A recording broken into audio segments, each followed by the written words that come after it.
السلام عليكم أصدقائي، اليوم رح نساوي كزان دبي.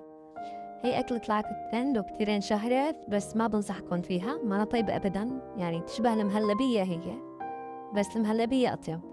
فما بعرف، أنا هذا رأيي ما عجبتني، فكل واحد عنده رأي وذوق طعم. هي المكونات عملتها، بدنا كوبين ونص حليب، معلقتين نشا الذرة، حطيتهم قدامكم. طعمتها كتير عادية، يعني مانا هالواو اللي انتشرت فيه لدرجة كبيرة. في كتير أكلات تانية أطيب منها بمليون مرة، يعني بنصحكم مشان تتعذبوا على الفاضي وتسووا. هون أنا ضفت معلقتين طحين، كمان ضفت معلقتين سكر وحركتهم مع بعض على البارد. ضفت ضرب فانيلا، حطيت صفار بيضة، حطيت الفانيلا مع البيض وخلطتهم سوا مشان ما يكون في زنحة، يعني تروح الزنحة. وحركتهم كثير منيح لحتى داب الطحين والنشا كله على الأخير على البارد. بعدين حطهم على النار، وإذا عملتوها أو دقتوها أو بدكم تعملوها أو شي عطوني رأيكم فيها. انتو من أني نوع، اللي عجبتكم كتير واو ولا عادي؟ هيك حطيتها على النار، صارت بهذا القوام. بعدها ضفت معلقة كبيرة زبدة،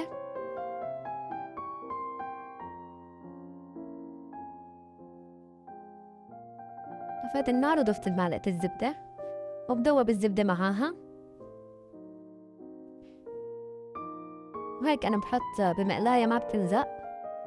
حطيت كوب سكر، هي أنا حطيت كوب سكر، والكراميل فيها يعني أطيب بشوي، هو اللي بيعطيها شوية طعمة، بس يعني كمان مع هيك عادية. هيك داب السكر على الأخير. بعدين ضفت الصوص فوق شوي وحركته مع السكر الدايب.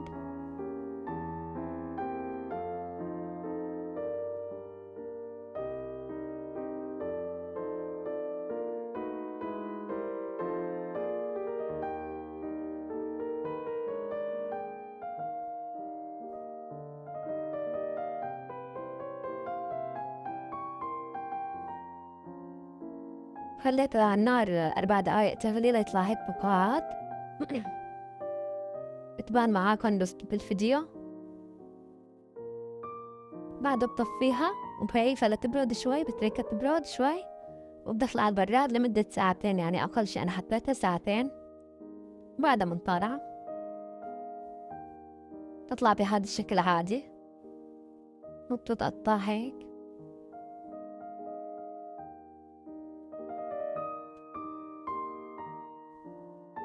أكيد حيكون في طوارف أطراف ملزقة ما حتنشال يعني.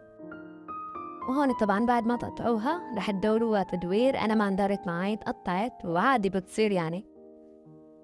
وبعدين بنحط ما نكون شايفين قدامكم، هي طعمتها كتير عادية، يعني انتو بتحبوا تضيفوا لها إضافات تغير الطعمة أو تكون طعمها ظاهرة أطيب، ما بعرف. جربوها وأعطوني رأيكم، وانتو من أي نوع اللي حبيتوها ولا لا.